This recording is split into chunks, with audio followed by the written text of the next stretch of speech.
21 past the hour on this Friday morning. I'm meteorologist Maureen McCann. It's going to get through today, and the weekend is upon us. We encourage you to share some pictures with us. Weather-related pictures is what you're doing this weekend. Maybe trying to find a way to beat the heat. You can post those pictures on our Spectrum News app. Scan the QR code on your screen. Take your phone and open the camera application. Scan that QR code. It'll take you to the app where you gain access to Clystron 13 as well, which is able to detect storms that other radars miss. And you can also keep up to date on the tropics. And remember, last week we were busy with Elsa.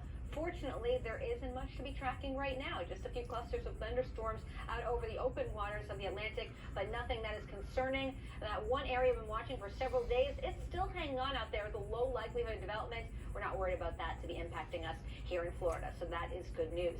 We do have high pressure as our governing feature, and the flow around that goes clockwise in the northern hemisphere. So with that position over the Atlantic, and that causes our winds to generally be from the east. That is tapping into some drier air today, which is why the coverage of rain is going to be lower. Now, there are a couple of specks out here over the Gulf Stream waters and some showers down by the Treasure Coast, but they are few and far between. When you see the futurecast for today, you'll find that the coverage of rain will stand around 20%, but still embedded in that easterly flow, meaning a stray coastal shower possible. And then inland, you could get one or two showers or storms, especially west of I-4. Once we get past the evening commute, everything will be settling down. Quiet for the overnight hours. Saturday, rain chances are still on the lower end. I'll go with 30%, maybe just a slight increase compared to the last few days, but with high pressure still supporting that flow that will be from east to west that will steer any showers from near the east coast on over towards the west. So an active pattern showing up in the extended forecast, but not so much in the short term. Notice how low those rain chances appear hour by hour. I'll go with 20% overall for today. So if you want to use your backyard hammock, hopefully it's positioned in the shade because temperatures are going to be around 93 for this afternoon. Winds out of the east will keep you a little bit cooler if you're over by the coast. And that shows up here with 87 Daytona Beach, New Smyrna Beach, 88 Titusville and Mims, down to Palm Bay, 88. Just an isolated shower or storm. Coverage of rain goes to 30% tomorrow and 40% on Sunday.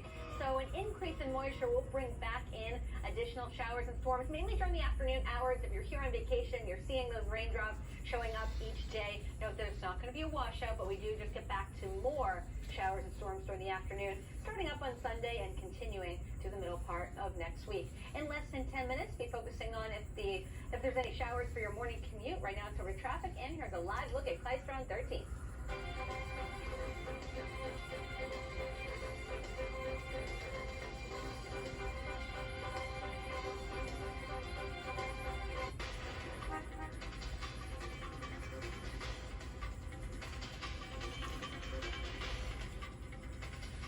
.54 your time right now. Let's take you to I-4. This is near State Road 434 in Longwood. We had construction was blocking the off-ramp earlier this morning, but it's all open and volume is pretty light out here, not causing too many issues.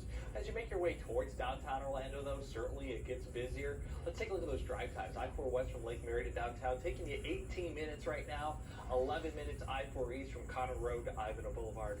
12 minutes on the Turnpike from 192 to I-4. We are tracking some new crashes, including one in Osceola County, another in Lake County. It's coming up at 8 o'clock. This report brought to you by your Central Florida Hyundai dealers.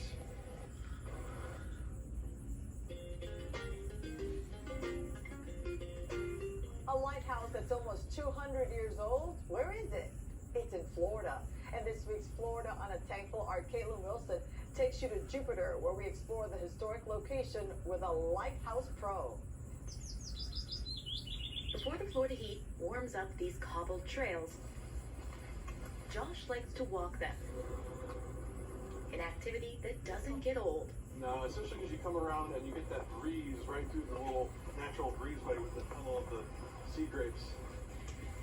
That breezeway leading up to his life's passion, lighthouses. Yeah, as many lighthouses I've been to, I've still been up ours a lot more than any other lighthouse, for example. He's visited more than 50 lighthouses all over the world, but the Jupiter Inlet Lighthouse remains his favorite. With the exception of 5 of these are the original lighthouse stairs from 1860.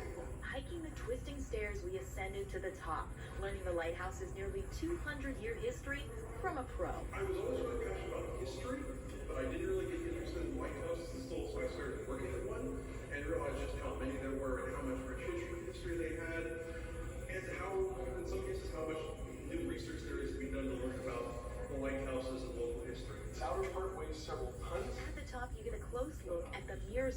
Lighthouse uses, and of course the breathtaking water views that look out over Jupiter.